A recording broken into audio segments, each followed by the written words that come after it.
டார்க்னு சொல்லிட்டு ஒரு சீரியஸ். இது வந்து டைம் டிராவலை பேஸ் பண்ண ஒரு ஸ்க்ரீன் பிளே. ஆனால் டைம் டிராவலுக்கு சம்மந்தமே இல்லாத சில சீன்களை ஆடியன்ஸை குழப்பறதுக்காகவே, அவங்க கடைசி வரைக்கும் சீரியஸை பார்க்கணும் அப்படிங்கிற ஒரு நோக்கத்துக்காகவே சில சீன்களை வந்து சம்மந்தமே இல்லாமல் டைரக்டர் வச்சிருப்பாரு. ஒரு பர்டிகுலர் சர்ஃபேஸில் பார்த்தீங்க அப்படின்னா பறவைகள் பொத்துன்னு கீழே விழுந்து இறந்து போயிடும். ஆனால் ஏன் என்ன காரணம்னே தெரியாது. அதுக்கப்புறம் ஒரு பண்ணையில் ஆடுகள் பார்த்தீங்க அப்படின்னா அங்கே இருக்கிற எல்லா ஆடுகளுமே ஹார்ட் அட்டாக் வந்து இறந்து போயிருக்கும். இது நீங்கள் எங்கேயுமே கேள்விப்பட்டிருக்க மாட்டீங்க. இதுவும் பயங்கர டிஃப்ரெண்டாக இருக்கும். அதுக்கப்புறம் ஒரு கேவை கட்டுவாங்க, குகையை. அதுக்குள்ள மூடி வைக்க நியூக்ளியர் பவர் சென்டர் வந்து வச்சிருப்பாங்க. சோ இப்போ நான் சொன்ன இந்த 3 விஷயத்துக்கும் டைம் டிராவலுக்கும் சுத்தமா சம்பந்தமே இருக்காது. ஆனா எப்படி டைம் டிராவலுக்குள்ள இந்த 3 விஷயத்தை மெர்ஜ் பண்றாரு அப்படிங்கிறது தான் டைரக்டரோட வித்தையே. ஹீரோயினுக்கு பாஸ்ட்டுக்கும் பிரசன்ட்டுக்கும் நடுவில் அந்த ஏஜ் வைஸ்ல கம்பேரிசன் சீன் மாதிரி ஒரு சீன் காட்டுவாங்க. இப்போ ஒரு பொண்ணை ஏஜ் வைஸா கம்பேர் பண்ண எதை வச்சு பண்ணுவாங்க?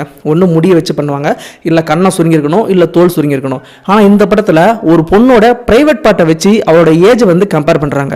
டைரக்டரோட திங்கிங் எந்த லெவல்ல இருக்குன்னு பாருங்களேன்.